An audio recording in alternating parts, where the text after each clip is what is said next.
Graça e paz, amados de Deus, estamos aí para mais um vídeo dessa série, lendo e comentando Confissões, sim, um clássico, a obra de Agostinho de Hipona. Estamos aí há mais de ano, hein? Nessa série, hoje é a parte, nosso encontro de número 53. Você que está chegando aí no nosso canal, seja muito bem-vindo, Deus abençoe, estamos aqui nas internet da Vida Compartilhando Conhecimento. E se você não é inscrito no canal, se inscreve aí, ative o sininho da notificação, se inscreva isso, dê seu like, compartilhe esse vídeo aí para pessoas que gostam desse tipo de conteúdo.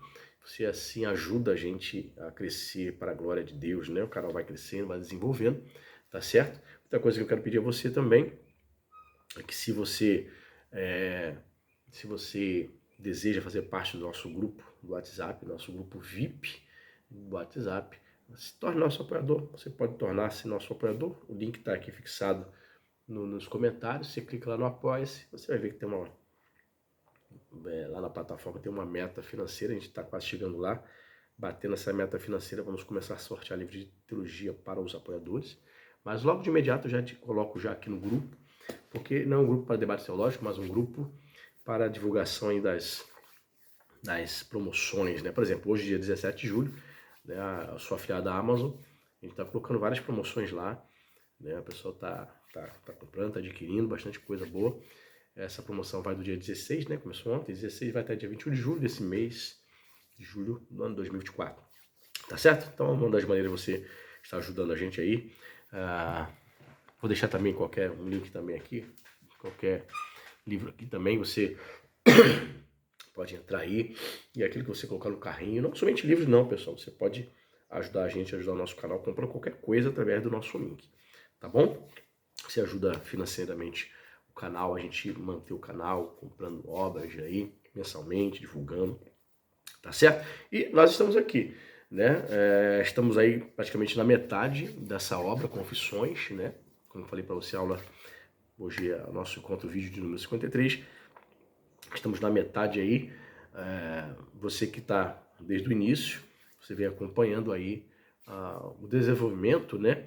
As declarações, Confissões é como se fosse um testemunho, né? Um testemunho de Agostinho, contando desde a sua infância, adolescência, sua juventude, até o seu encontro, né? Até a sua conversão com o Senhor Jesus, né? Então, estamos na metade, né? O livro, sempre falo isso, né? Para quem está chegando agora, mas você pode retroceder e começar lá do vídeo número 1, né? Mas você que está chegando agora, essa obra ela se divide em 10 livros, né? Seria como se fosse 10 capítulos, né? De maneira bem facilitada, também é dividida em versículos. Então, estamos aí no, digamos, o livro 5, tá certo? E vamos ler e comentar o versículo 9 a 10. Ainda muito gripado, você tem a misericórdia da minha alma, né? Estamos lutando contra essa gripe, já há 14 dias, enfim. Mas vamos lá. Verso 9, ele né, na aula anterior, no episódio anterior, ele vinha falando sobre a seita que ele fez parte, né? Os maniqueístas, né? O líder era o maniqueu, né? E ele fala que essa seita mesclava o estudo da astronomia com uma espécie de astrologia, muitas coisas estranhas e tal, mas ele vem dizendo que ele ouvia muitos ensinamentos, mas ele continuava sentindo aquele vazio, né? Ele não sentia sua alma preenchida pelos ensinos dessa seita. E ele continua discorrendo sobre esse fato, né?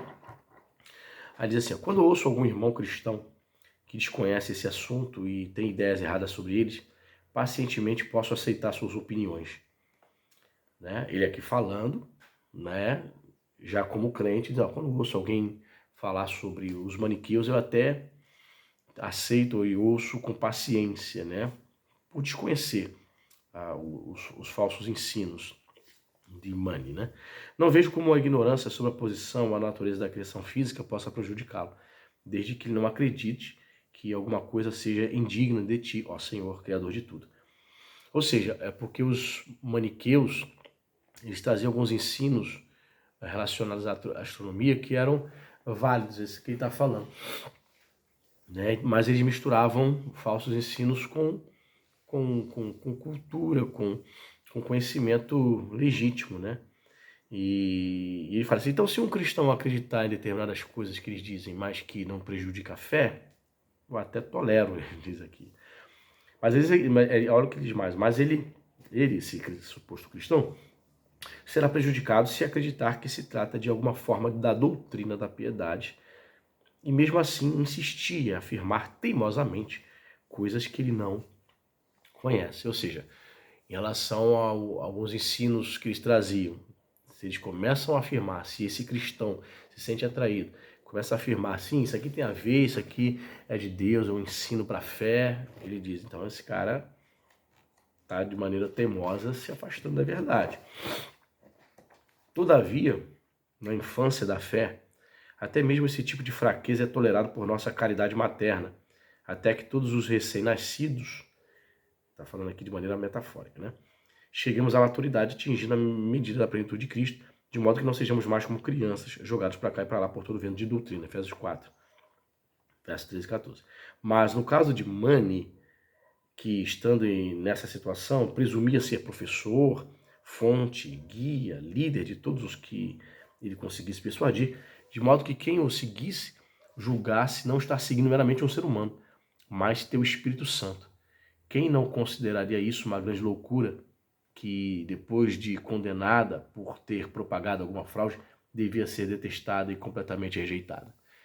Olha que curioso, esse tal de Mani, ele misturava, né, doutrinas cristãs com doutrinas esotéricas, ao ponto de seus seguidores acharem que ele era o Espírito Consolador. Olha só.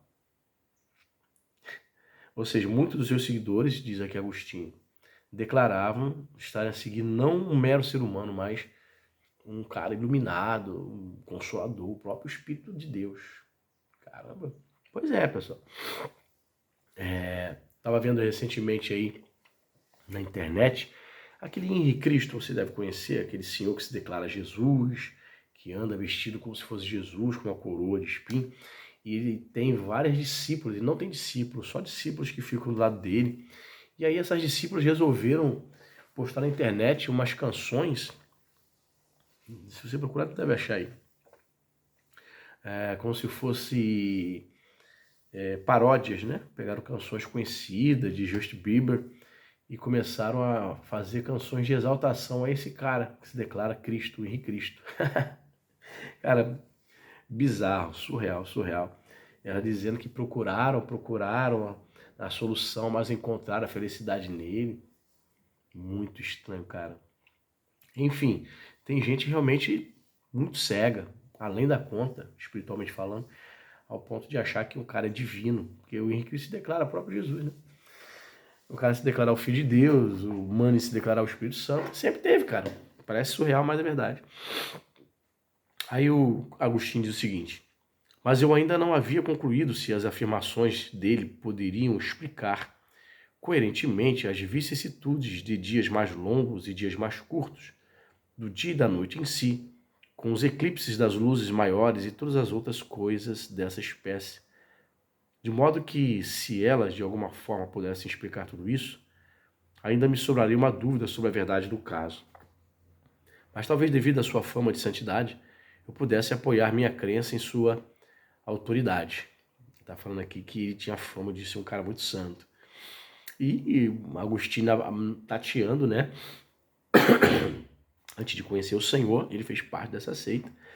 E ele acreditava em tudo que era dito ali, né? Veja bem, ele era um cara inteligentíssimo, já estava vivendo em Milão, na Itália, estudando retórica, foi estudar retórica lá com o Bispo Ambrósio, aliás, né? Já antecipando, é com ele que ele vai se encontrar, é com ele que ele vai encontrar Jesus, né? Através das pregações do Bispo Ambrósio. Aliás, vai ter o privilégio de batizar Agostinho, né? Versículo 10. Durante quase todos aqueles 9 anos em que, vivendo na incerteza, eu fora discípulo deles. Esperei muitíssimo a chegada de Fausto. Quem é Fausto? Fausto era um dos caras que muitos exaltavam, que faziam parte da seita, que declaravam ser uma espécie de mente iluminada da seita, depois do Mani, né? Então, durante 9 anos, ele está declarando o testemunho dele, ó, durante 9 anos eu estive lá, E eu esperei muitíssimo, né? Falavam muito desse cara, que ele é o cara e tal. Esperei chegar de Fausto. Pois o resto dos seguidores da seita que eu conhecera casualmente, diante da incapacidade de resolver minhas objeções sobre essas questões, ainda me prometiam a chegada desse tal de Fausto. Olha que interessante. Ele sempre foi um cara muito inquiridor, Agostinho, ainda participava da seita, fazia muitos questionamentos, mas ah, os seguidores, né, as pessoas mais próximas dessa seita, nunca traziam uma resposta que lhe trazia contento. Ele ficava insatisfeito e quando ele fazia alguma pergunta, olha que curioso, quando ele fazia alguma pergunta que os demais membros da seita não sabiam responder, e logo de imediato dizia, ó, a gente não sabe responder isso, mas você vai ter um dia a oportunidade de conhecer Fausto. Ele é um cara, uma mente brilhante, ele faz parte, né? E, com certeza ele é mais polido, um cara muito mais eloquente do que o próprio Mânlio, você vai ver. Ele vai te dar essas orientações, vai te dar todas as suas dúvidas, né? Essas inquietações do seu coração, Agostinho. Pode ficar tranquilo. Então ele diz aqui que o pessoal prometia a chegada desse tal Fausto. Conversando com ele, essas dificuldades e outras maiores que eu pudesse apresentar seriam esclarecidas com a máxima presteza e completude. Quando por fim ele chegou, considerei um homem de fala agradável, que sabia discorrer fluentemente, usando termos melhores, embora sempre me apresentasse as mesmas coisas que eles costumavam dizer. De que me adiantava a máxima elegância do copeiro se eu tinha sede de uma bebida mais deliciosa? Então ele disse que o cara chegou, o cara tinha uma fala agradável, o cara tinha uma retórica boa, mas ainda não atendia às demandas, os questionamentos, as demandas do coração de Agostinho. Aí ele usou essa metáfora aqui, de que me adianta o copeiro ser elegante se eu estou com sede ainda.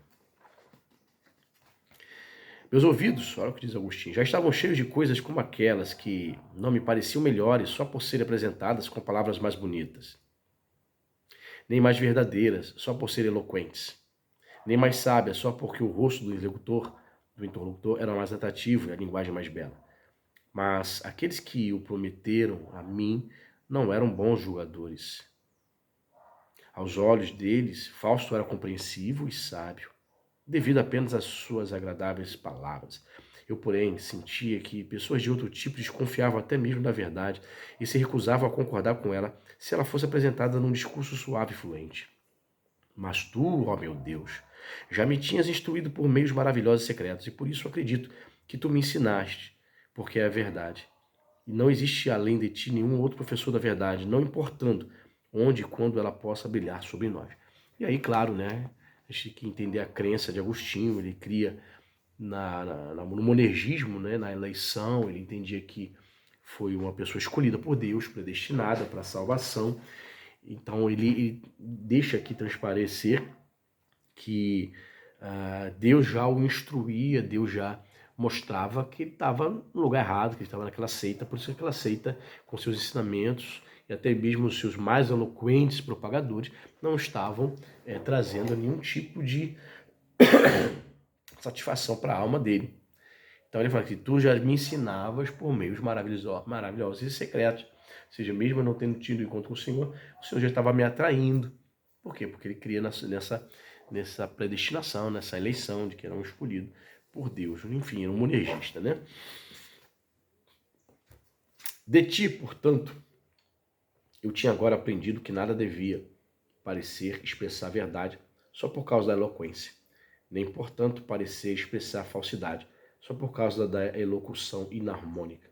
Tampouco parecer verdadeira, só porque proferida rudemente, nem, portanto, parecer falsa, só por causa da rica linguagem. Eu tinha aprendido que a sabedoria e a insensatez são como alimento sadio e nocivo, como as frases enfeitadas e as toscas, como as vasilhas elegantes e as rústicas.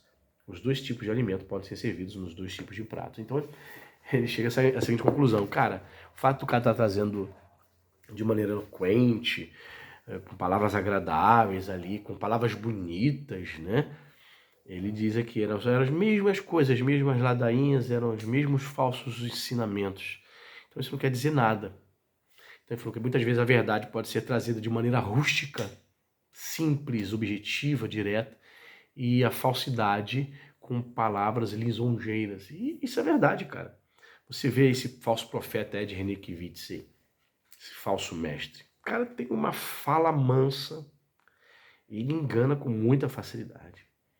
A maioria dos falsos mestres são assim, com eloquência, com argumentos maravilhosos. Eu conheço vários, irmãos, muitos, acadêmicos, teólogos, pastores, uma fala mansa, palavras bonitas, a semelhança desse Fausto. Né? Então, ele chega a essa conclusão. Os dois tipos de alimento podem ser servidos em dois tipos de prato. Né? O alimento da verdade pode ser oferecido num prato simples. E o alimento falso pode ser oferecido num prato bonito, de porcelana. Então, ele vai fazendo essas reflexões aqui, muito interessante, né? Ainda tem muita coisa ainda pela frente, que Deus possa nos dar graça aí de continuar lendo, comentando Confissões de Agostinho. Cada encontro nosso aqui, a gente sempre vai estar lendo e comentando 2 versículos. E eu comentei o verso 9, verso 10, tá certo? Do livro 5, capítulo 5. Deus abençoe e até a próxima!